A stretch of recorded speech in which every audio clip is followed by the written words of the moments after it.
Welcome to this information session on stress and well-being brought to you by HealthZone. Just a friendly reminder, if you are in crisis and feel like you need to speak to someone immediately, you are not alone and there are resources available to you. Reach Out operates a 24/7 crisis hotline where you can call, text, or use an online web chat. The Canadian Mental Health Association Crisis Centre is a 24/7 centre that accepts walk-ins at 648 Huron Street, London. We'll start this information session by introducing the health zone and our activities. We'll continue by providing an overview of stress and a discussion of the signs and symptoms. We will also look at both rapid and long-term management techniques for stress. And at the end, we'll provide some additional resources and reflection questions for you to think about in your own time. So a little bit about us. As you probably know, HealthZone is a nurse practitioner-led clinic that focuses on primary healthcare in London. We are in the process of implementing a new health promotion strategy, so stay tuned. And as part of this strategy, monthly information sessions, such as this one, will take place. Last month, we discussed COVID vaccines, and if you want to watch it, it's available on our YouTube page, the link for which will be shared at the end of this presentation. So we'll start off with a quick overview of stress. The Center for Addiction and Mental Health explains that stress is a normal response to situations, pressures, or demands, especially if they are perceived as threatening or dangerous. Stress is the result of brain chemicals called hormones surging through the body. These hormones make people sweat, breathe quicker, tense their muscles, and prepare to take action. When this happens, a person's built-in alarm system, or their fight or flight response, becomes activated to protect them. A certain amount of stress is a normal part of daily life. Small doses of stress help people to meet deadlines, help them be prepared for presentations, help them be productive, and arrive on time for important events. However, long-term stress can become harmful. When stress becomes overwhelming and prolonged, the risks for mental health and physical health problems increase. Long-term stress increases the risk of mental health problems such as anxiety and depression, substance use problems, sleep problems, pain and bodily complaints such as muscle tension. It also increases the risk of physical health problems such as headaches, gastrointestinal problems, a weakened immune system, difficulty conceiving, high blood pressure, cardiovascular disease, and stroke. Again, this information comes from the Center for Addiction and Mental Health. Next, we'll look at the different signs and symptoms of stress. Symptoms of stress can either be physical in the body, behavioral, changes in habits, emotional, changes in your feelings, or cognitive, changes in mental ability.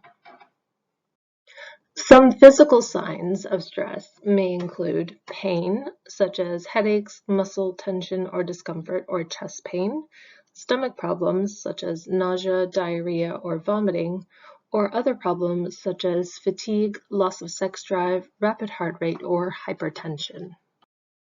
Some emotional signs of stress may include moodiness, low morale, or irritability, feeling apprehensive, anxious, or nervous. Additionally, feelings of hopelessness or helplessness are also common. You may start feeling depressed, unhappy, or guilty, or feel unagitated or unable to relax. Any of these signs can potentially be emotional signs of stress. Finally, we'll take a look at the behavioral and cognitive signs of stress. So behavioral signs of stress may include an increased use of drugs, caffeine, or alcohol to cope with how you're feeling. It may also include changes of sleeping or eating patterns. So sleeping more, maybe up to 10 or 12 hours a night, sleeping much less, more like 5 or 6 hours a night, and eating too much or too little. So either potentially binge eating or eating too little. Nervous habits or social withdrawal may also occur. Neglect of family or work may happen as well, and this neglect may result in poor performance at work. Looking at cognitive signs, they may include problems concentrating, thinking, or making decisions, memory problems, negativity or lack of self-confidence, and constant worrying. Next, we'll discuss some different management techniques for stress, including both long-term management techniques and rapid management techniques. One of the first ways to help manage stress is to identify your early warning signs and symptoms related to stress. Stress can look differently in different people. Some people may eat more and sleep less, while others may experience more physical symptoms like diarrhea, fatigue, or rapid heart rate. Taking a moment to reflect on the signs and symptoms you experience may alert you that you are stressed, and this can be a great place to start. Once you know what your symptoms are, you'll be better equipped to manage them and be able to take a moment to reflect on why you are feeling stressed. When you notice that you're stressed, reflecting on it by asking yourself some questions may be useful. Questions such as, why am I feeling this way? Has there been a specific event, moment, or activity that has triggered this feeling?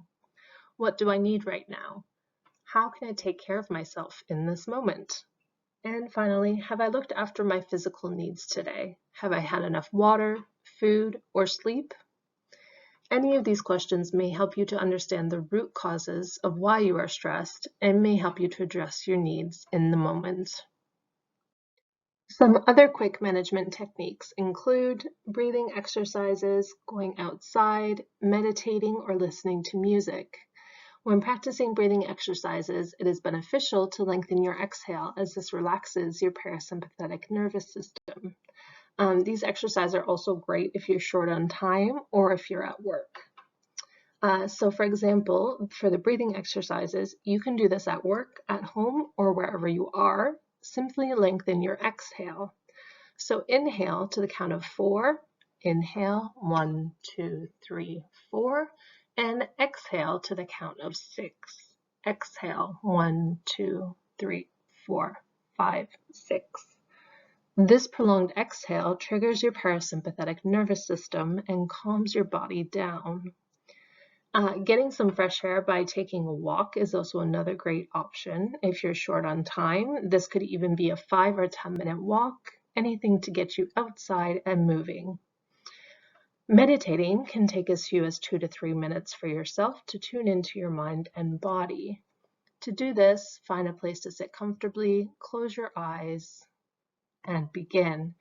You can use a phone application or online guided meditation if that's available to you. If not, you can conduct a body scan by slowly going over each body part in your mind, starting from your head and going all the way down to your toes. Notice what each part is feeling and note it in your mind without judging. So if you start at your head, at the top of your head, I can notice that there's some tingling. And then if I go down to my neck, I might notice some tension. If I go to my shoulders, I might notice some more tension, maybe some warmth. So just individually go through each body part and notice what it's feeling, again, without judgment. Another quick management technique is a control list. Make a list of the reasons why you're stressed and categorize them as things I can control or things I cannot control. Focus on the things within your control and do one thing to ease your stress. Try to let go of the things you cannot control, as stressing over them will not help. We do realize this is easier said than done, but if you are able to let go of those things that are outside of your control, it can help alleviate your stress.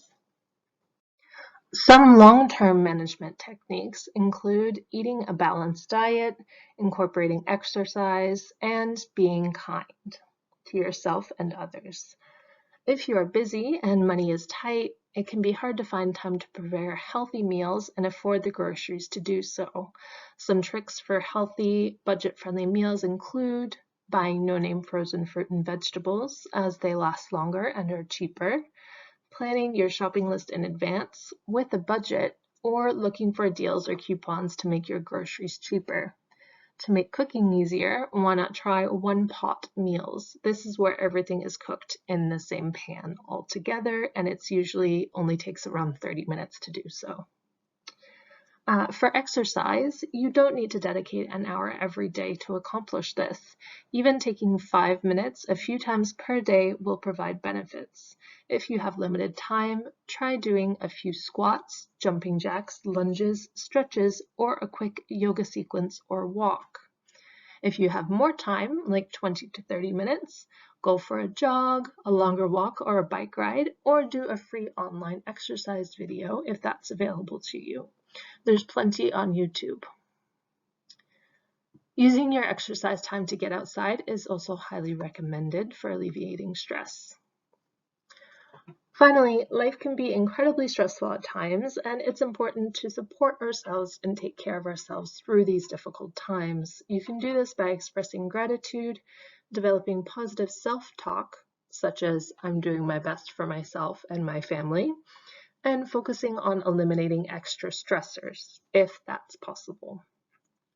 Even if you don't manage to stick to your routine or coping techniques, being kind with yourself and acknowledging that everyone has setbacks sometimes may help.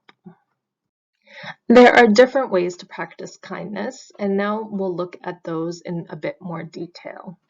The first way is to develop positive self-talk and express self-love. So some potential mantras you can use to improve your positive self-talk may be, I've had a setback this week, but I've noticed it and now I can move forward.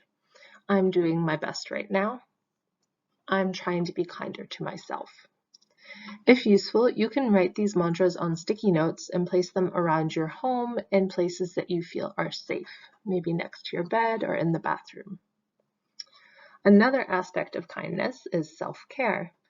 Try doing one small but nurturing thing a day just for yourself. These don't have to be big things. Even taking a bath or a hot shower counts.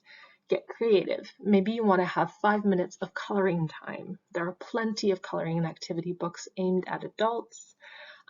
Maybe you want to finish the crossword puzzle in today's paper or just read the paper from today. That also counts as an act of self-care. Another activity you could practice is gratitude. This one can be tricky, and we don't want to push positivity on you, especially if your life is overly stressful. But taking a moment to realize small things that you have been grateful for throughout the day can be useful. For example, there was hot water today.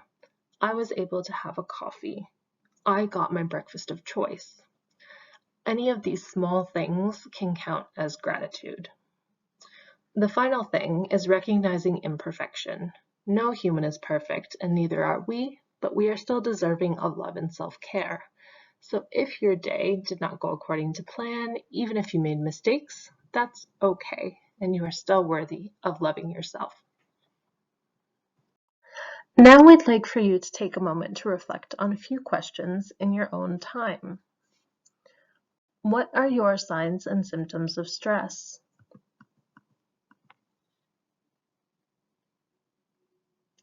We know that we are currently living in uncertain times and that life may be more stressful than normal due to the ongoing pandemic.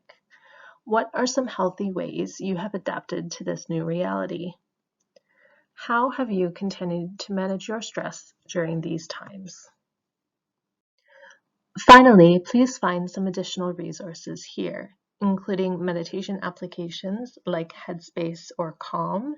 These both have free and paid options, and websites for additional resources and links to meditation and mindfulness activities. Thanks for watching, and keep an eye out for our future information sessions, which will occur monthly and will all be uploaded onto this YouTube page. Take care.